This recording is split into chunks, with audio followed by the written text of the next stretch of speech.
This recording is protected by copyright. No part may be reproduced without the prior permission of the University of South Australia.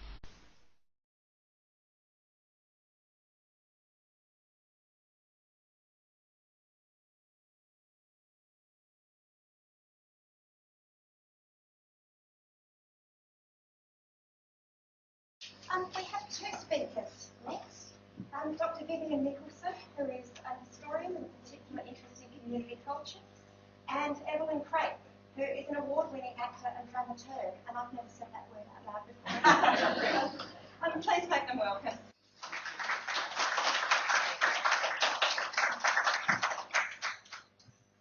Thanks very much. Just get myself organised. Okay. Older people have amazing stories to share, and what if these people are given the opportunity to not only tell their stories, but to present them in a theatrical event that celebrates their lives and experiences, while at the same time challenging the stereotypes of ageing. This paper gives an account of the process employed to determine whether the Telling Tales project provides this opportunity. By using the methodologies of oral history and elements of verbatim and reminiscence theatre, Evelyn, Krape and I undertook a pilot study to establish whether Telling Tales was an innovative and engaging way of documenting and preserving older people's stories for them, their family and friends, and for the wider community. The pilot sought to demonstrate that these people continue to live rich and rewarding lives and have important contributions to make to their communities. In this respect, Telling Tales aim to reinforce research that suggests there is a central relationship between the arts and healthy ageing. We have received support for this project from organisations that include the Brotherhood of St Lawrence and Alzheimer's Australia. The tale tellers are a diverse group of people. Their ages range from the mid-50s to 91. They are a repository of human experiences and history, which includes poverty, the Great Depression, World War II, migration, coups, loss, grief, illness, and discovery of culture. Now I'd like to now detail the origins and how we went about this pilot. From Evelyn Krape's idea to create theatre from oral history interviews of older people, our research led us to two particular organisations undertaking similar work in the US and the United Kingdom. First, Elders Share the Arts, located in New York, and the second source was Pam Schneider and her use of reminiscence theatre in the United Kingdom. Both recognise the role of oral history and theatre has in creative and healthy ageing.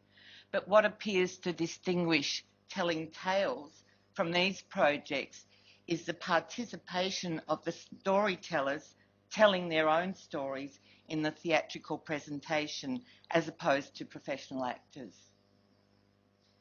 The interviews. From the outset, the Telling Tales pilot was a collaboration between the interviewee, the interviewer, and the writer-dramaturg.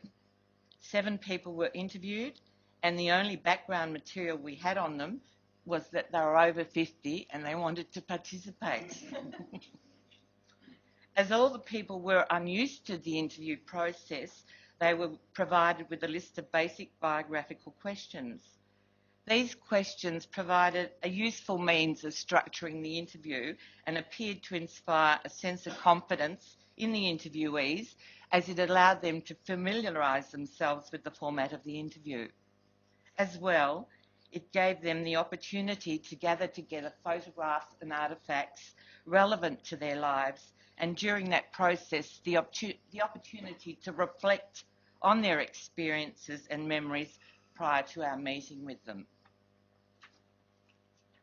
Evelyn sat in on all the interviews to gain a sense of the person, something that is not so easily achieved by listening to a recording or reading a transcript. Her presence was essential to the creation of a theatrical script that was faithful to the tale tellers and their stories. I understand that during the interview, the interviewee is in control of what and how much he or she wishes to divulge about their lives. But we had a very interesting example of this control during our first interview. The interviewee requested the recording be stopped so that she could tell us something off the record. She then proceeded to recount her horrific experiences as a 19-year-old British Air Force volunteer in Aden in 1965 during the British withdrawal. Upon resuming the recording, she gave a brief outline of what had occurred, and that was later reflected in the draft script. But at the first rehearsal of the theatrical presentation, and without any prior indication, she proceeded to describe in detail her traumatic time in Aden and her subsequent mental illness. She repeated this part of her story in the second rehearsal and at the theatrical presentation when it was recorded on DVD. It is interesting to note that this particular person is a mental health advocate, attends conferences on mental health and sits on various and related committees.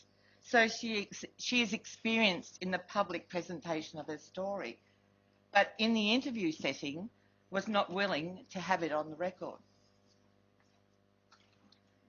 From transcription to script, I would argue that it is inevitable that tensions will arise between the ethical challenges of dealing with people's stories and the aesthetic challenges of creating interesting theatre from them. The tensions never arose with the interviewees as they went along willingly with the interview process and the subsequent distillation of these interviews into a theatrical script. I believe the reason for this, and throughout the entire process, that the interviewees were made aware that they retained ownership of their stories.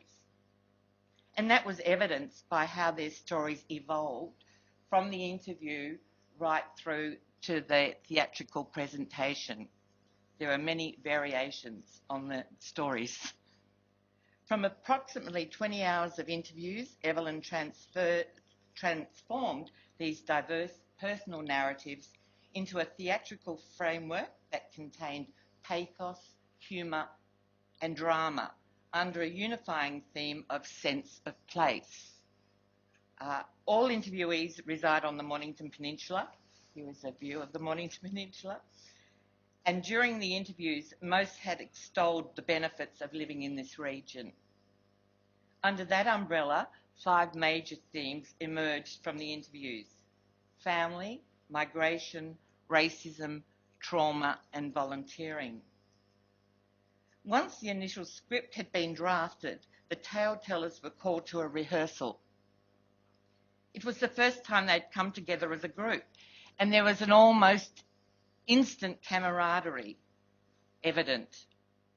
And I would argue that because it was a new and unique experience for them all, it actually contributed to their mutual support of each other.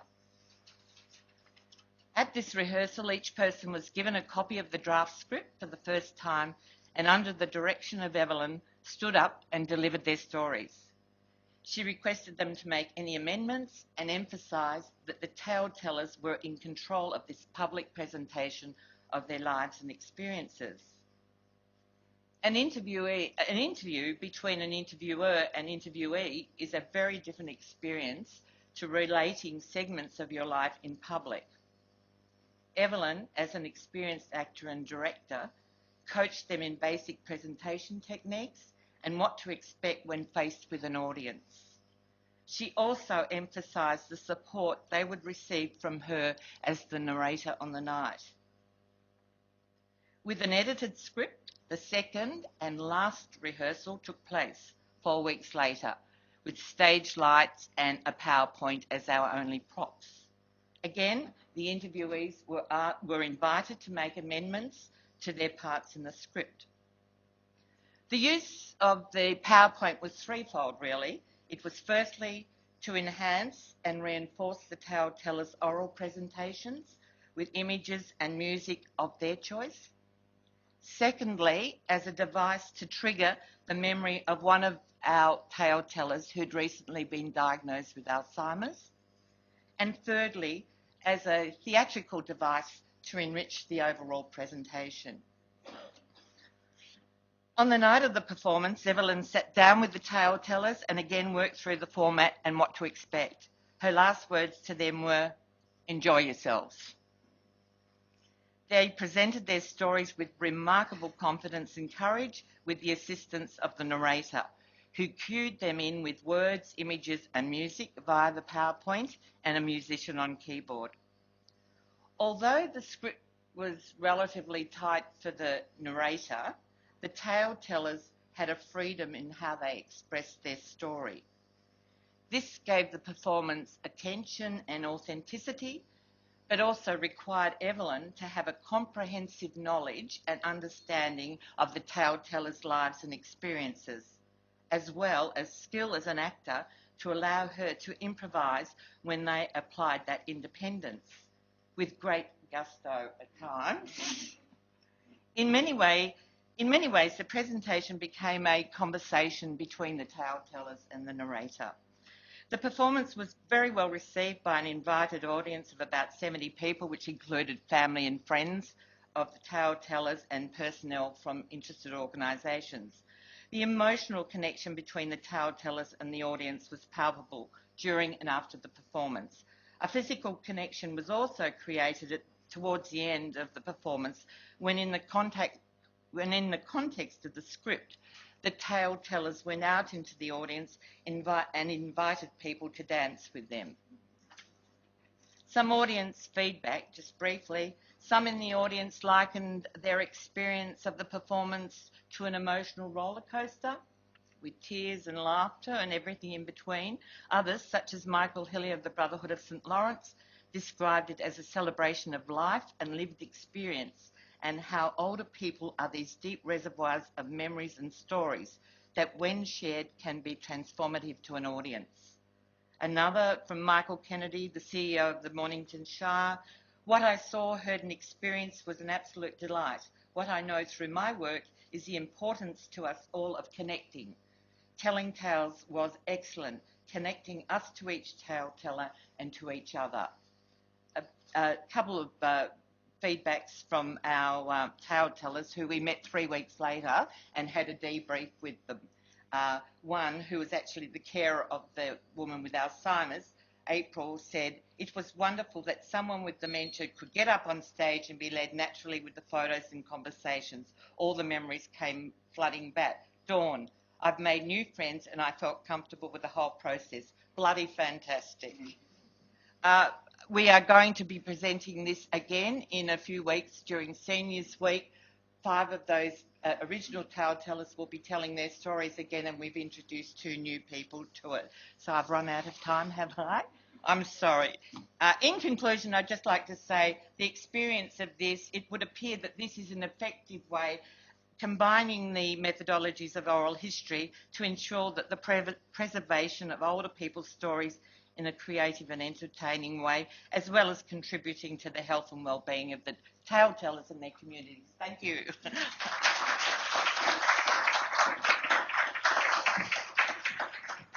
There's my turn. She always has the up on me. When I sat in on those interviews, she said to me, "The one thing you cannot do is speak. That is very hard." There were times when I did open my mouth and she would say, so she's done it again. She's gone over time. Sorry. We're going to show you, I'll just explain. It's an 8-minute edited version of what ended up being an hour-and-a-half presentation. So it just gives you a feel for my role in it and some of the people, the tale-tellers.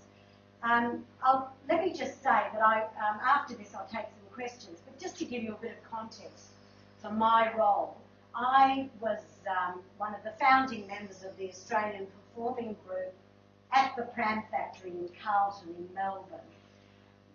The relevance of that to this now since 1970 is that the Pram Factory, one of its major focuses was a about having the Australian language, Australian characters, Australian lingo, and performing energy of Australia on stage, not England and not America.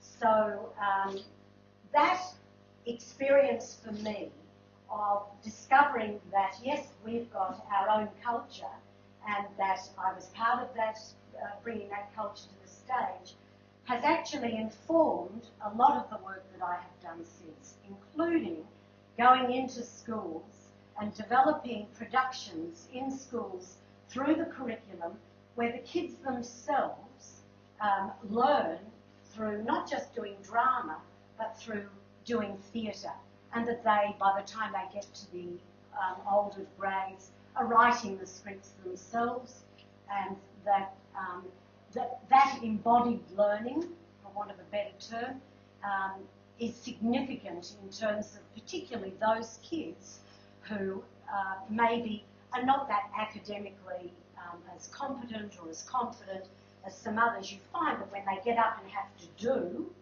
and show, that they learn amazingly well. That led me to this, and to saying to Viv, why don't we do the reverse? Why don't we look at older people and elders and get their stories, but get them to tell them? So that is the quick context for how this came about. And I'll take some questions at the end of this, because I should be in time. Welcome, ladies and gentlemen. My name is Evelyn Krape, and together with Vivienne Nicholson, we are Hot to Trot. And we are here today to present to you Telling Tales. Would you please welcome our tale tellers? What you are about to experience today is a companionship of lives lived and still very much being lived. Everyone has revealed to us the peaks and valleys, the pleasures and sorrows, the twists and turns their lives have taken, and the dreams they still cherish for a frisky future. So sit back and relax and enjoy our players telling their tales.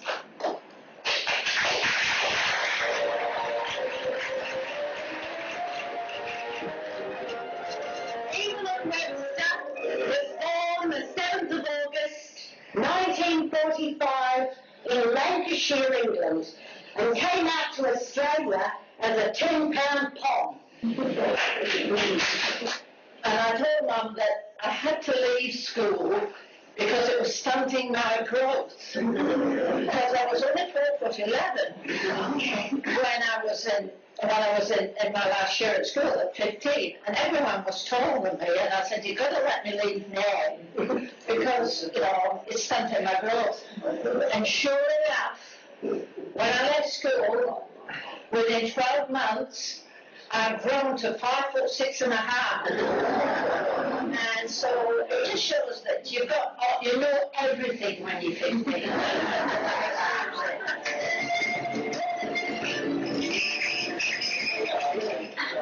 My father, and his actual name was Salama Asad Karim, which translated from Arabic to English was peace, happiness and generosity. That's my dad's name. Peace, happiness and generosity. It was him to a T.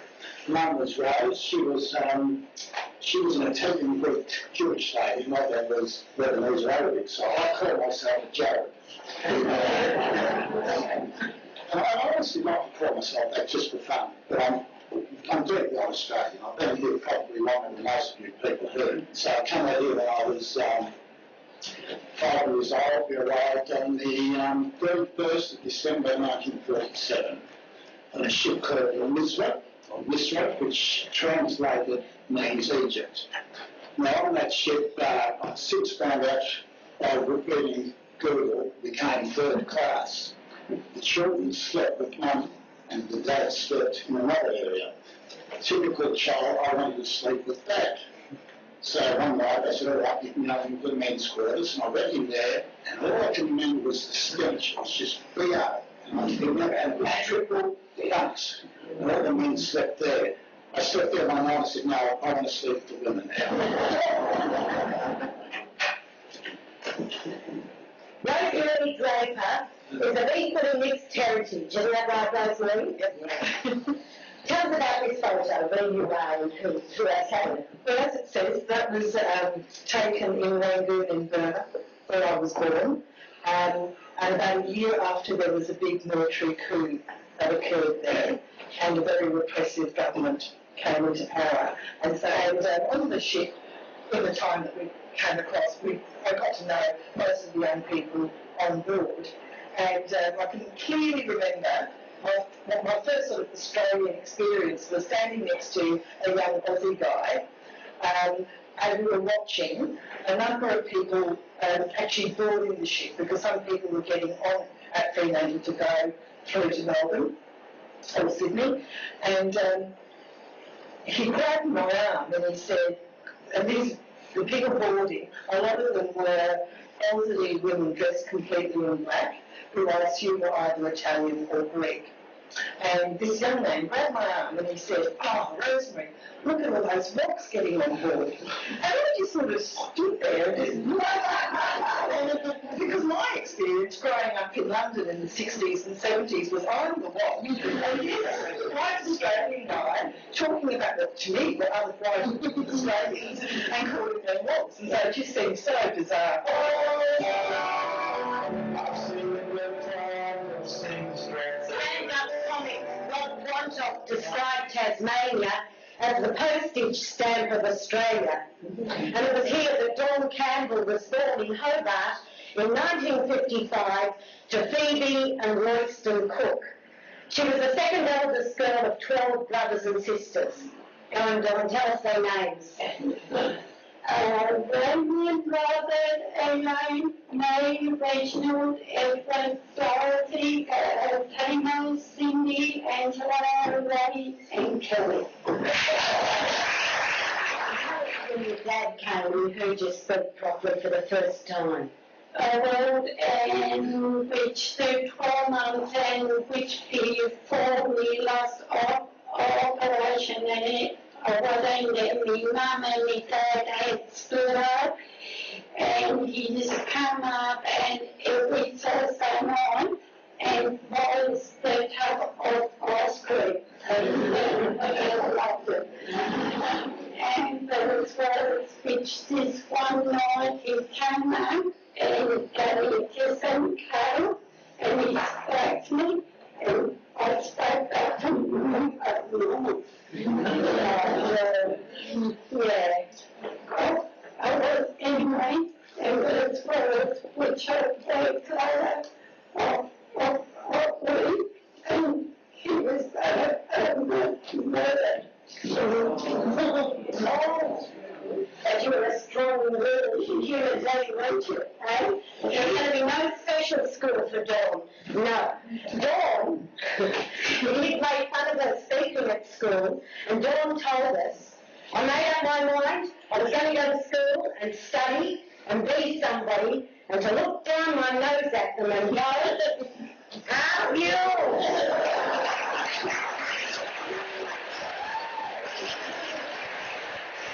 To end with Trish's words. So that's me. I had an active life, and I did what I wanted to do. When I write my book, I am going to start with, I want to be a nurse when I grow up and look after people. Because when I was 5, I went to hospital with scarlet fever. At night time, a little nurse came out and she did the hanky dance. She had lights up here. The lights were blue. But I thought she had a blue hanky. Nurse Valentine was so lovely, she entertained us often at night with the hanky.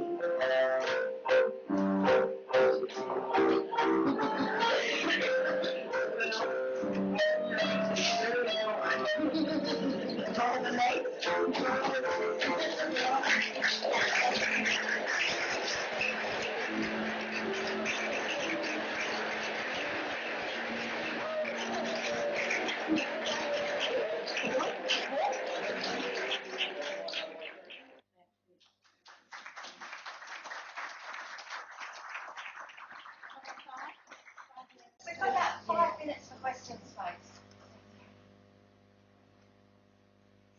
No? Surely. Yes. Hi. I just wanted to ask how the participants selected the aspects of their lives that you would dramatize. They didn't. I did. That's why I sat in with Viv in the interviews, and I listened to the transcripts. I made notes, and basically, unless they wanted or didn't want to put something in, then we didn't, or we changed it. One of the blokes rang me up the night before we did the performance to tell me to get right Ron Barassi's first father-in-law. He didn't want his first father-in-law put in. So you know who Ron Barassi is? Yeah. So that was really important to him. But basically, I chose the material together with Viv. But basically, I mean that's my job, I think, to do that.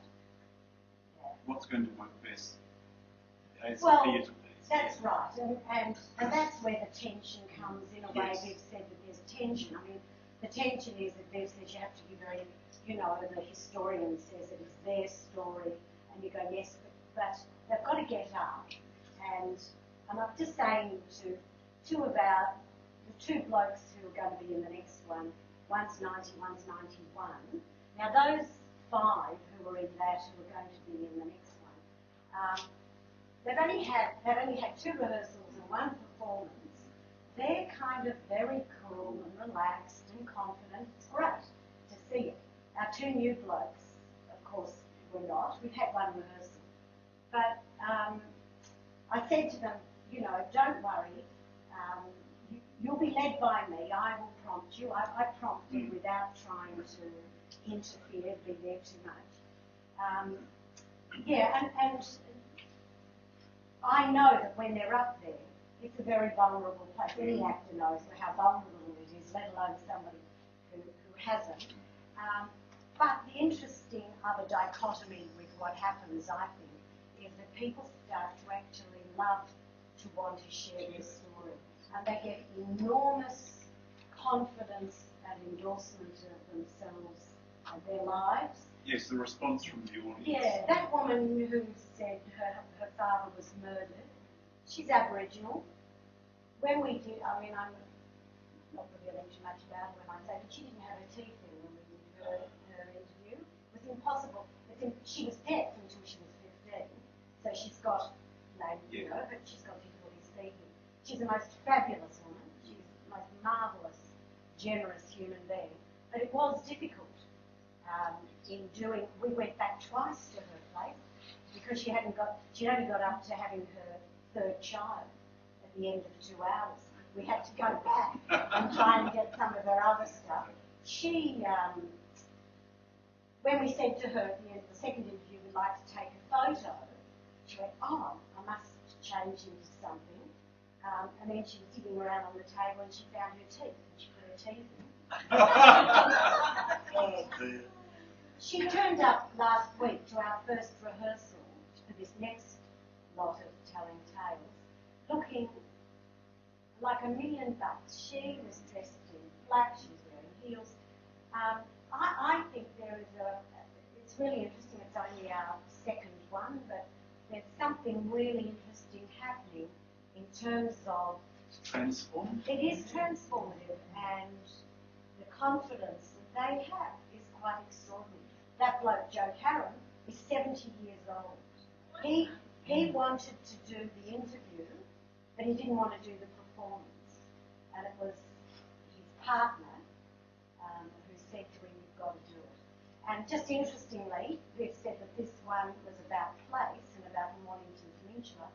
The next one I've taken out that because even though the other 2 blokes do come from down that end of the Mornington Peninsula, the sense of the bay has changed, and there are other similarities. The 3 men were all carers to their late wives. There's a whole lot of artistic stuff that's going on now that's come to the fore. it's really interesting for us as well to see the changes. I think that's out of time, I'm afraid. But I'll talk to you later. yes,